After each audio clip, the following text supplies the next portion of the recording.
Good evening, Lewis. Hello, Daniel. How are you? I'm well, and I just want to say a big sorry to Jane Caro, who was going to join us for the show, but she had a computer glitch and can no longer join us. And this is the second time that she's been ousted from Irrational Fear thanks to computer glitches. I don't know exactly what's going on there. Someone doesn't want to hear. Someone can't handle the truth. Bill Gates can't handle the truth. Hey, Lewis, remember when I found out that we were on a list of best podcasts in Australia, and we were 97? Oh, you mean in the podcast charts? Yeah, in the podcast charts. Yeah. I found out I'm on another list this week. I'm in the top list. I'm in the top 500 most influential tweeters on climate change. I'm between Shell and the United States Department of Energy. Do you have any idea where that puts me?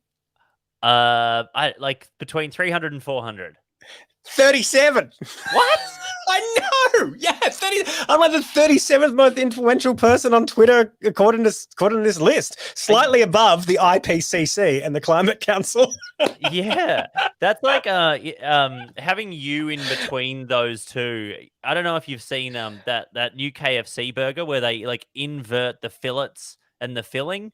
It's like instead of putting the good things in the middle, they put the 2 chicken fillets as bread and they put the filling in the middle. That's you. Yeah. You're in the middle. You're the little bit of lettuce. You're the healthy decision. And there's 2 unhealthy chicken fillets killing the world on either end. That's right. And I'm put it another way, like I'm the bit you don't want in your chicken burger. Yeah, you're the pickle. Tossing you away. Throw me away. I thought that was really fun.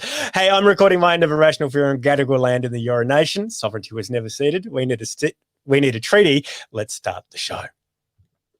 Let's bring these guys in. Here we go. Tonight, America asks whoever the last one out of Afghanistan is to please turn out the light. And Scott Morrison ducked home to Sydney to give the headline address at the Safety for Jenny and the Girls Brunch Summit. And Western Australia records Australia's biggest ever surplus. That can't justify $7 flat whites. It's the 10th of September 2021, and we're all out of Kmart plates. This is Irrational Fear. Welcome to Irrational Fear. I'm your host, former WAG Dan Ilic. It is great to have your company. Let's meet our fearmongers for tonight. I was going to introduce Jane Caro, but I won't because she's not here. So instead, I'll introduce Blair Palese. Blair Palese is one of the most effective climate activists in Australia. She she co-founded 350.org, and she was also at a very special News Corp function 18 years ago, which we're going to talk about a little later on. Welcome, Blair, to Irrational Fear. Thank you. Great to be here. And he's been labelled as a COVID crisis actor. Does this mean he's eligible for Best New Talent at the Logies? It's the host of the Dead Dad Society podcast. It is comedian Mitch Garling. Mitch, welcome to the podcast. You have had quite a week. Please take Lewis and Blair through it. What happened this week? Well, look, it was pretty crazy. First of all, I love the idea about Best New Talent for the Logie. That is great. I will write that down. I've got some bad news. The Logies have been cancelled the last 2 years, so you might have to try it again next year. You're gonna have to hold it for the Oscars, I'm afraid. Yeah, or if COVID hangs around for a bit longer, I'll go 2022 Logies or 2023, something like that. But essentially, guys, what happened is there was a bunch of videos going around of patients in the hospital. It was filmed and released by New South Wales Health that these people that had COVID, checking in on them, saying, don't get it. That's a big one, but it's like just checking in on them really. And apparently one of the guys looked like me, so I started getting a lot of hate. So people went and took my acting style profile and my name and my Facebook page and ran with it. And I copped a lot of abuse over the last 10 days now. So just to clarify, you're not a guy called Osama who lives in Western Sydney and you don't have COVID? No. Zero COVID, zero Osama, not Osama, don't have COVID, never had it. Have been COVID tested twice. I don't know if I need to prove that. But no, definitely don't have it and not not pretending to have it either is the biggest thing, I think. Are there any benefits to being labelled as a COVID crisis actor? Do you get cast in more COVID crisis things? Like, it's a boom industry. Busy MEAA time. letting you sign up. Busy time. I think we get, I think as like, it's a bit of a, what's the word? But as like a benefit, Friends of Gladys kind of thing. I think we get out October 16 instead of 18 or something like that. Mitch, have you found out any way to contact the person who you're supposed to have been? No, I haven't. I literally was thinking about that today because now the things have changed from you're a piece of shit to you guys should get together. Yeah. And it's like, that is actually such a good idea. Such a weird 2021 meet cute. Yeah. And This it's is like, weird. there's only a certain amount of people that will even appreciate the photo of him and I together. But I'm going to hit that. Like that group, they're going to love it. They're going to This is a Netflix sitcom waiting to happen. This is great. Yeah. This is 2021 version of was it Perfect Strangers with like Bronson Pinchot? Do you remember that? I thought that was going to hit. I thought that reference was so hot. Coming up later, we're going to chat with Blair, please, about News Corp and how they're moving from a climate change denier to being a climate change action hero, but for whose benefit? Before then, here's a message from this week's sponsor. There's only one airline that can fly you to vacation in Hawaii while your home is ablaze. There's only one airline that can fly you to discover your family's history on the other side of the world while families at home are being made history. And there's only one airline to help you secretly see your loved ones in another city when everyone else is only allowed to travel 3 miles from home.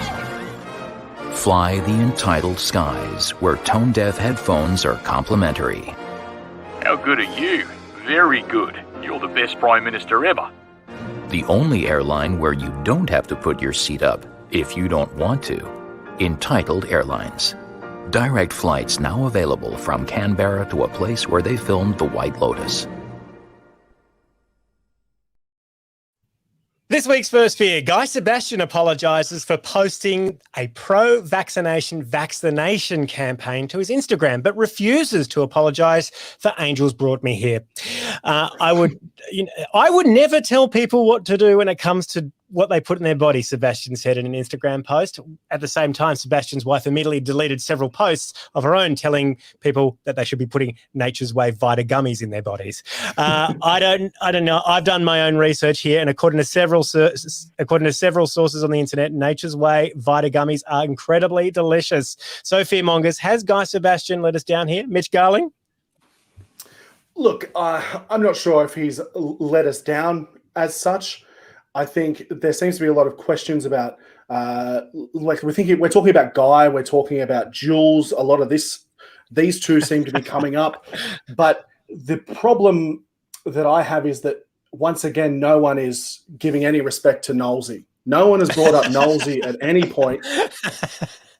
No one has even asked how he's doing, what he thinks. Does he take vitamins? Yeah. We don't know.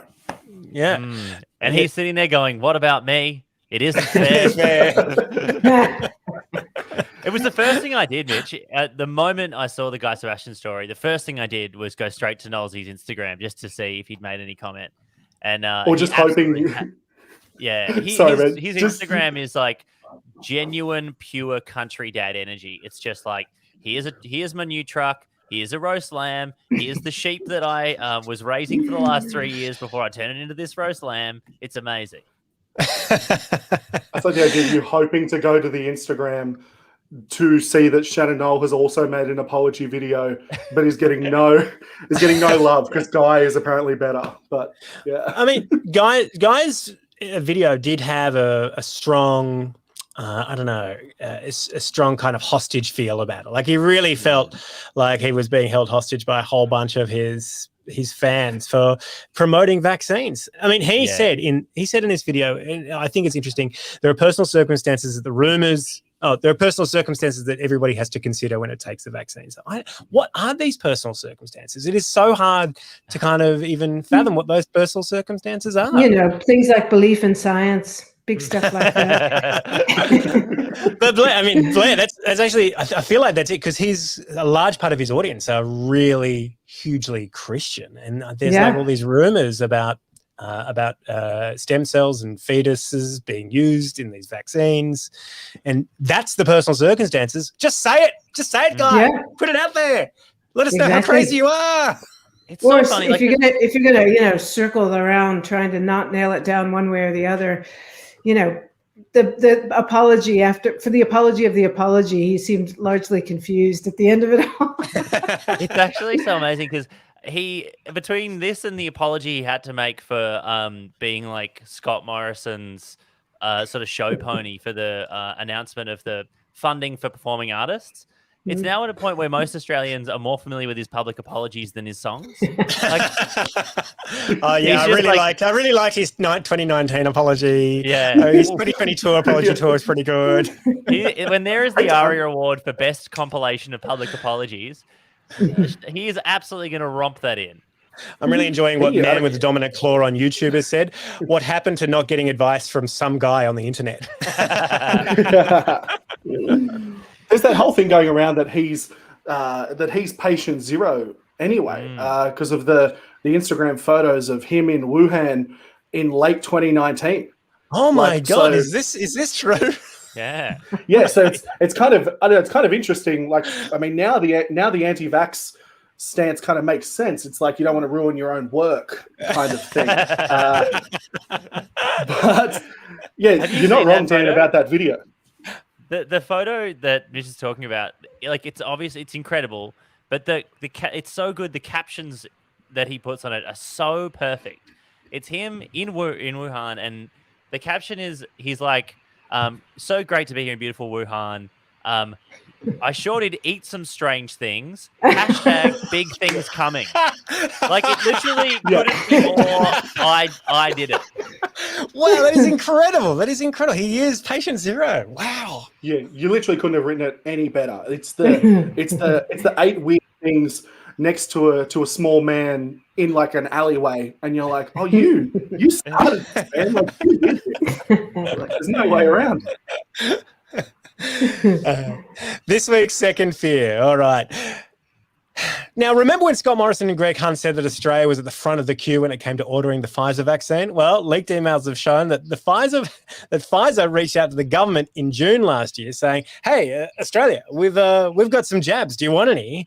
And then Greg Hunt and Scott Morrison rushed to do a deal 5 months later. 5 months later, in which time the UK and the US got in front of us. 5 months. Now, admittedly, it's a bit of a process because Pfizer wanted to be paid in US dollars, so Treasury had to work out just how many commuter car parks they would have to convert to buy the vaccines. Fearmongers from the front of the queue to the back of the queue. I'm beginning to think that our leaders are not very good at their jobs. What do you think? Well, Dan, Lewis? I mean, the Liberal Party over the last, 20 years has been very adamant about not wanting queue jumpers in this country. And I do think that you got to give it to them. They really have put their money where their mouth is. They're leading by example. Yeah. No. Yeah, you can't help but wonder if any normal person had failed that badly at their job. And yet they're still in there. It's just one little major mistake, 1,000 people dead after the next, but still in there. No accountability. No, we can't get rid of them. We can't get rid of them for another few months. Yeah. Mitch? The health minister or the health department just comes across as almost as a bit of a player, or if I'm allowed to, am I allowed to swear? Am I allowed to swear? I don't. Yes, you can. Yeah. I didn't know what was going on. I don't want to get any more hate online. I've had enough. But they're coming across as a bit of a fuckboy, if I'm being honest. Like, if you playing hard to get. Like if you look at it, it's like, they got Pfizer interested. They hooked them in. Then they left them on red. Now negging Pfizer. And then 5 months later, they come back when there's no better options. They're coming back and they're like, Pfizer, where are you at? Like, come on, we'll have you now. Come on, just a little prick. Come on. Yeah, hitting him with like what's this? sending like a you up question mark message at 3 a.m. in the morning, hitting Pfizer up like that. I mean, But, yeah. there is a degree, like there's such a, because their defense is kind of like, everyone's a hindsight hero. We could all do it. And there is like 5% of that is true. Like I do remember when they were talking about the vaccines and everyone was talking about like one company is going to make billions of dollars here. And non-health experts, non-government experts, where everyone was like, man, if I've got $100, I'm chucking it in like one medical company here just to see. Yeah. So no one quite knew who was going to win. So there is a degree of that, like, sure, in hindsight, we didn't know. But also the idea of just like not showing up to a meeting with one of the world's biggest companies when you knew that a vaccine was on the way. In a pandemic. 95% of In it a is pandemic. so dumb. Yeah, in a When that's, pandemic, when that's the bloody The job. only way It's- out. The only way out. And No, no. wouldn't you And when think a that little company- hedging your bets would be a good thing? Why not throw Yeah. some effort at all three and then see which one sticks on the wall? That's actually what Now- they should have done, Blair. Is just gotten a few professional gamblers. And Absolutely. just gone out. We're really good at that in Australia. Yeah. Pfizer is in lane 1. Moderna is in lane 2. There's a few. They've got a great lane.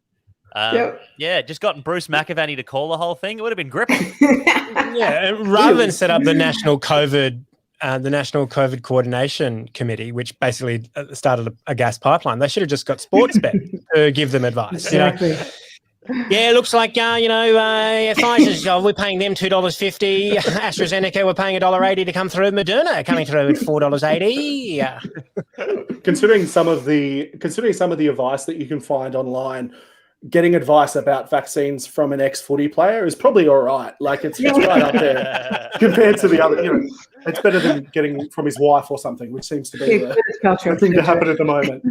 I also like the response to from Scott Morrison is like, there's no greater sign that someone has fucked up than hearing a politician say, "We're not looking at the past, we're looking at the future." Like if you set a Google alert for that sentence, every time someone had said it, just like they have that person should be fired. That person Yeah. should be fired. That is a fireable offense. That sentence. Hey, now we're going to play Hang On A Sec. I'll play a video. If you want to chime in, simply say Hang On A Sec and I'll stop the tape. This week's Hang On A Sec comes from the Prime Minister's Instagram, where he's wishing us all, I guess, a Are You OK Day. Oh, no. A happy Are You OK Day. Here we go. Are You OK Day is that reminder, not just for today, but for every day, for us to check in on each other. We all have those moments.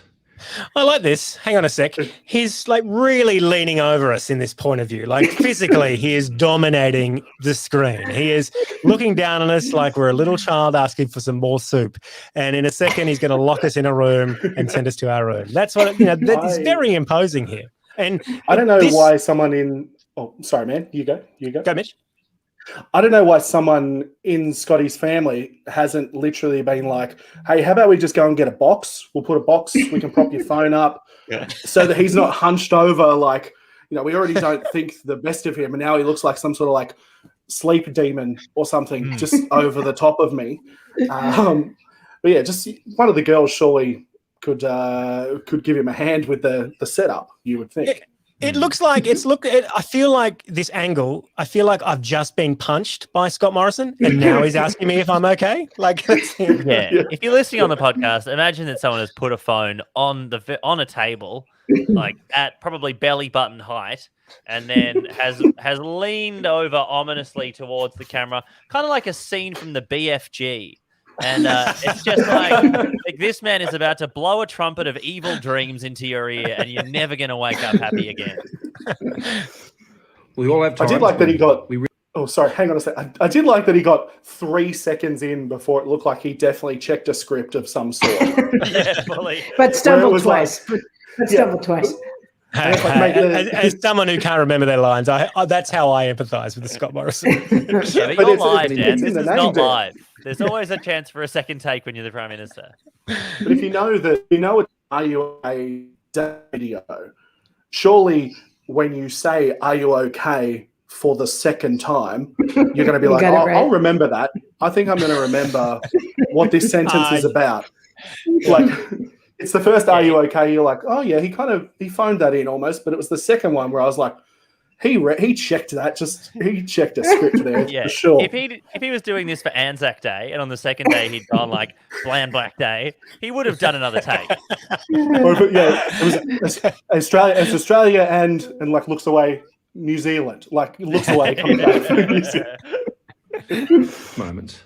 We all have times when we really need someone to ask us that question and give us that invitation to be able to share how we're feeling, so that can help us get through. So ask today. Ask every day. Check on your mates, your family, your friends, those you work with. Or sometimes it's just seeing someone who might be in a bit of distress. And hang on a second. Just ask them, are you okay? A bit of stress. Let's talk to Brittany Higgins about a little stress and how she's feeling this week. I'm sure we'll get to that shortly. Yeah. Also, just going like, you know what it's like when your family are in a bit of distress, but you're separated from borders, so you just you hire a jet at the taxpayer's expense. You pop over and you see your family and you ask them, "Are you okay?" Much better. You should do that every day. And if you don't, become prime minister, because it's very easy. There you go. Special. He's special. And you've picked that up, and just ask them, "Are you okay?" It's who we are as a country. It's what I like about Are You OK Day. It's something very Australian. No other people from any other country have ever checked on the welfare of anybody else. Yeah. This is also the thing about this.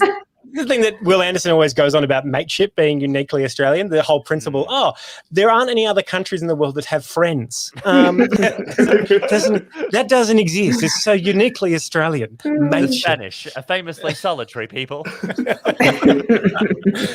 And this is what I like. I also like he likes this about Are You OK Day, because it's also something the government doesn't have to pay for. It's also very like, in terms of Australia, like I know it's a very serious thing and it's a great thing that it exists, but half the people that I know that ever say "Are you okay?" like it's ironic. Like it's never genuine. So I don't know. It's hard to believe this guy when I know he has a history of being not genuine. Well, you pretty much had us at it's hard to believe this guy. I could have just stopped there, Blair, and I gave you more credit. You're right. At least, to be fair. Well, you have to remember Scott Morrison is an ironic prime minister. Like everything he's done is basically ironic. Everything from the very start of putting his hand around Malcolm Turnbull before he rolled him to say, "Oh, this is my leader. I'm ambitious for him." Can you from that point onwards? If Scott Morrison today sent Malcolm Turnbull a text saying, "Are you okay?" Are you okay? That would be the single funniest thing he could ever have done. That is so funny and sad at the same time. I know it shouldn't be a day for bullying, but you would have to give a pass to that. I don't have Malcolm Get away with it Turnbull's. too. I don't have Malcolm Turnbull's number in my phone, but if I did, I'd call him right now to get him on the podcast to find out if Scott Morrison has sent him an "Are you okay?" text in the past. I feel like Are you OK Day is the day for Scotty to right some wrongs. That like he could reach out to Malcolm, or I don't know, he could what was that? The guy that he stood on his lawn when the guy had just reseeded his lawn, and Scott was standing on his lawn and he ruined that guy's lawn. Maybe an "Are you OK?" text there might be nice. How about the woman with the goat on the chain out after the bushfires, where he forced him to shake hands with him in the middle of the fire? How are you coping right now? Have you got a house yet? Things like that. Yeah, or just check in on anyone who's on Nauru or Christmas Island, or anyone that was at the National Women's Safety Summit this week. See if they're okay. Unfortunately, Dan, "Are You OK Day" is not classically Nauruan. It is classically Australian. So it doesn't cross waters like that. The more we freeze on okay? The more we freeze on Scotty here, is the more thankful I am that in hindsight, Guy Sebastian's video was actually pretty good. Camera angles, like he might have had a ring light. I don't know, but say what you will about Guy Sebastian. He looked beautiful. Credit where credit's due. Here we go. Are you okay? I hope so. And if not, there are people there who can help you. But it's not me. That's true. Reports that can That help. when he asked, "Are you okay?" and tried all with all of his might to sound like a human being, it made me feel, like the uncanny valley in animation where things are like too human to be fake and too fake to be human. That was the uncanny valley of questions. It was when he said, "I hope so." It's like, "Are you okay?" "I hope so." And it's like, "Oh, that's Scotty. That's so believable." It's the was it Mars Attacks? It's the lady with the alien that dresses up as a lady in Mars Attacks and tries to fit in, and everyone's like, "Oh, I think something's off here." That's what is happening right now.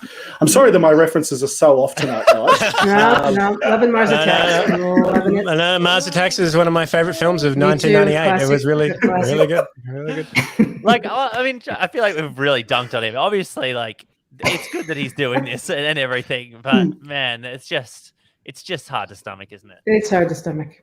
There you go. Like, is Nearly he done. okay? Like, is he okay? You know, I don't like think those he's eyes, okay. The thing those is, eyes don't look very happy. the thing about ScoMo is I think he is okay because he's like he's profoundly a narcissistic guy who doesn't care. Like he's admitted as much to Annabelle Crabb on air, saying, he's learned not to care. So this guy actually doesn't care. At the same time, he can background Brittany Higgins. He can also front the media and pretend to care as well. So it's like this guy just absolutely has no empathy whatsoever. And he spent $200,000 on empathy training for a reason, because he doesn't have anything.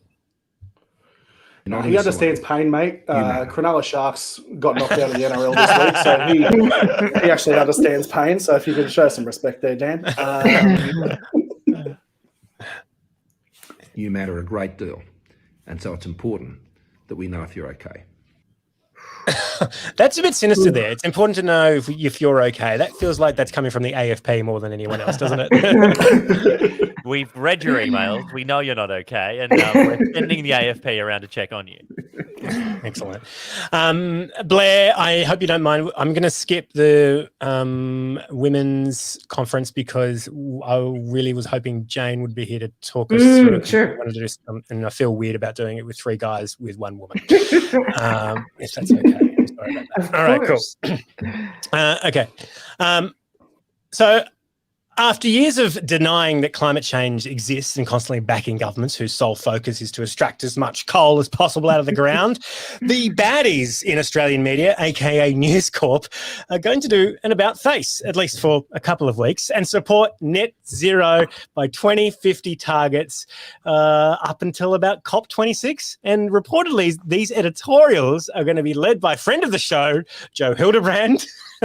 To find out whether this is absolute bullshit or not, it's a real privilege to have Blair Palese here, who is the managing editor of Climate and Capital Media and is one of the most effective climate campaigners in Australia. And 18 years ago, Blair, you were at an event that was meant to change the game on climate for News Corp forever. Talk us through that. Again, 18 years ago, sitting in a room with a lot of journalists and others, activists. All the activists were invited, of course. Pretty cheap lay of the land there, not much on offer in terms of croissant or good coffee, but a big announcement about this thing called 1 degree.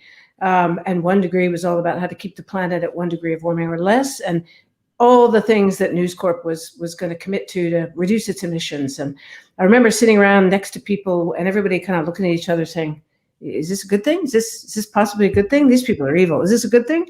Come to find out 18 years on, guess what? Another announcement. This time it's net zero. That's the catchphrase of the century. And 2050, no less. By the time, 2050 rolls around, you could pretty much do absolute, excuse the French, jack shit, and it would all still sound relevant to net zero by 2050. So, my theory is that News Corp has given lessons to Scotty from announcements about how to use announcements just as a way to keep people slightly off kilter and confused while you continue to trash the planet with more information about climate denial. So why are we hearing about it now? Why is it being publicized in Fairfax papers? There's this thing called COP26 coming up in November. It's a big global meeting. There's one country in the West that is the ultimate bad guy, and guess what? It's Australia. So I think there's just a little bit of an attempt there to try and paint themselves green. Ride in, maybe, share drinks on opening day, Rupert and co. With the big kind of big names that are there on the first day. There'll be kings, there'll be queens, there'll be presidents, there'll be, you name it, they'll be there. Rupert probably just wants an invite. Is that it? Is that as cynical as it gets? Like Rupert actually, wants to go to Glasgow in November? Probably. The guy hates to miss a big event. Right. But it also, I just agree. buys him space to keep doing exactly what he's doing, because says one thing, does another. He's been doing it for 20 years on climate. So what would change about that? Do you think we'll see any kind of movement from News Corp at all in this space as a good actor at all? Absolutely not. Wow. Is there any chance? Like, the thing about News Corp is like, obviously they run their own race, and then you'd see it with something like the Kevin Rudd election. There will come a point where they realize that they can't keep backing a losing horse too publicly, and then right at the last minute, just to like try to keep people on board, they'll make the switch and they'll be like, you know what, that Kevin Rudd, he's actually a really good guy, and then 6 months later. But it's a terrifying thought to think that Rupert Murdoch would do that before Scott Morrison, but it's possible. It's absolutely possible. Is there a point where like 80% of Australians want action on climate change? There is just a point now where like the only people who don't want to are currently on staff at Sky News. Well, and or like working for the last standing fossil fuel company. Yeah, and is there a chance that like they're just realizing that they're starting to look so stupid now? Is there any chance of that at all? No. I mean, I kind of knew the answer, but I think I knew you more than me. And maybe there's a hope for a better world. It's worth noting in the New York Times article that there is a staff member who's quoted about it who will not be named because he's fearing for his life. You have to kind of look at it that way, right? So if on staff they've announced this big thing, and the staff at large are not allowed to say whether they think, well, yeah, it could be good, but it might not. You could get shot for less at News Corp. So, it's not looking good. I want you to know, Blair, that is absolute lies, because Joe Hildebrand himself has replied to a text when I said, when you can come and talk about the climate thing, come on Irrational Fear again. He said, love to. Love to. We're going to get Joe Hildebrand on to talk about what News Corp, the 3 articles that News Corp's going to write Right. to promote climate action. Well, I look forward to that. No, he didn't say I should text him. Sorry, also, other line from the New York Times. There's a phrase that said, we're going to change and explore the depths of this very complex issue. 2 years ago, the language was, it's fraudulent and it's a damaging cult, the climate movement. Which is it? It's hard to know. Well, that's a lie, because nothing in the Daily Telegraph explores anything in any depth. People just want to turn to Sydney Confidential and see Osher Gunsberg with his shirt off. That's all they want to see. Yeah, well, who wouldn't? Quite frankly, who wouldn't? I bet they've done like a pretty in-depth expose on the Nadia Bartel plate saga. I haven't been checking, but I reckon they would have done a full double-page spread every day this week. We've seen an exponential rise in carbon and an exponential rise in the sales of Kmart plates. I'm just hoping from all of this cocaine. Yeah, I'm more interested in cocaine capture and storage solutions. I'm just hoping that from all of this, perhaps I could get some work as like a climate actor. Absolutely. I don't know what the roles are. Like I could play like a slightly deeper bit of water or something. Well, Mitch, unfortunately for you, News Corp who are the climate activist actors who pretend climate change isn't happening, is changing their tact. So normally you could just go walk into Sky News and say, climate change is rubbish. Welcome.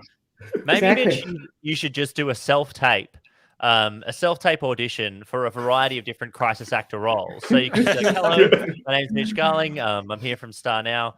My next role will be school shooter. And then it's like, hello, my name's Mitch Garling. I'm 5'10", and now I'm going to do victim of climate change. And scream in pain as the fire burns. Just set yourself up for the whole gamut of options. Look, and that will help with range. Like that will show a lot of range. Like there's not, I don't know how many people in Australia are able to do that kind of contrast of like, I'm water, I'm also fire. Like there's different, like, or I don't know. I definitely think there's a lot of work coming in for me. I don't want to jinx it. The great thing about the climate change crisis actor is that right now we're all acting method. That's really good. We are Stanislavskiing this shit. Yeah. Steppenwolf for the climate change play. Hey, don't you remember a few months back, June, when we were performing in Newcastle? We imagined what would it be like if Alan Jones all of a sudden became a climate action hero and actually started writing articles for endorsing climate. I'm not saying that Irrational Fear forced this change from News Corp. Gave them an idea. Quite clearly. I really hope to have to see that. It's going to be as natural as Scott Morrison's "Are You Okay" Day video. Yeah. I think we can all agree that climate pollution is a huge problem. God. Watching Alan Jones talk about getting emissions down, it would be like watching Johnny Depp in the Pistol and Boo video. Yeah. Yes. It's definitely there's not someone off screen like with a weapon. Come down because oh God, it'd be very hard for him to do. Very difficult. Well, Blair, you have been doing this for so long, and you have got a good. I know it's starting to show, right? Start a little gray here, but thank you for all of the work that you've done for this movement for so long. And if you would, in your heart of hearts, be generous to News Corp for just 1 second. That's impossible. Yeah. I just want to, what if Blair, they are going to be a good actor? What would it look like to you? Like, what would you like to see them do if they to make good on this idea that they've put forward in other media? There is only 3 things. The banner headline across every paper: "We were wrong." Rupert Murdoch at the COP opening ceremony. I was wrong, and I sacrifice myself to all of the planet Earth for you do whatever you must with me, because at this point I have no single human has done more damage than I have. So I offer myself up, and that's it. That's what I want. I want his head on a platter. Can we have that? Rupert Murdoch on stage at Glasgow say, "Hello, I'm Rupert Murdoch. I was wrong. Here's this Tesla charger. I'm going to put it in my chest and let Lachlan run the country." It got really dark for a second there. Yeah. It went from like, I want a print on the front of the newspaper to like just like a public murder. Like, yeah, I know. Bitter and twisted. But I'm not saying I'm not with you. Public I'm murder. not with you. I think I speak for everyone when I say martyrdom. Rupert Murdoch is a climate martyr. That's what we'd like to see. We need more. That is it for Irrational Fear. Big thank you to our guests, Blair Palese, Mitch Garling, Lewis Hobba. What would you like to plug, folks? Mitch, do you want to plug something? Thanks for having me on, guys. Much appreciated. I'll be not pretending to be a COVID actor for the foreseeable future. And I've got a podcast called Dead Dad Society. I started it. It's like a bit of a therapy group in the form of a podcast. I started it when my dad died. So I just have people on that have lost parents or lost, sisters, brothers, or even just, crazy things happening in their lives that maybe you might need a bit of therapy. I am not trained to be a therapist in any way. It was more that I just wanted to, get my own stuff out. And it was good to have people on. And if you pay on Patreon, that's much cheaper than a therapist. So thank you. Yeah, it's quite nice actually, the other way around, as opposed to giving my money out. Really. Thank you, Mitch. Blair, what would you like to plug? Well, Climate and Capital Media. Keep an eye. It's free to sign up and read what we got going, and it tracks the kind of trends on climate and the opportunities. So if you're looking at what you can do, how you can invest, and what you need to know about the issue, it's all there. And with COP coming up, now's the time. Great. Lewis, do you want to plug anything? No, Dan, just get out there, stream Guy Sebastian, get around him. He's had a rough week. Get some Nature's Way Vita gummies into you. Absolutely. Nature's Way. The only way. I'm never familiar with the tagline. A big thanks to the Bertha Foundation. Jacob Round on the Teppanyaki timeline. I feel for him. He's got to edit this together tonight. Our mics Our mics are from Rode Mics, and a big thank you to Patreon supporters. Another bumper week of Patreon supporters joining up to enjoy the show.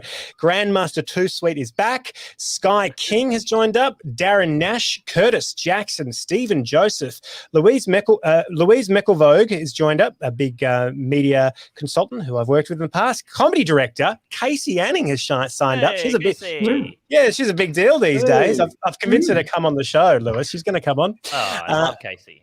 And Andrew Partington, and also a brilliant animator and illustrator, Adele K. Thomas, who's been a long-time listener of the pod, has also signed up. If you want to support what we do here at A Rational Fear, go to patreon.com/A Rational Fear.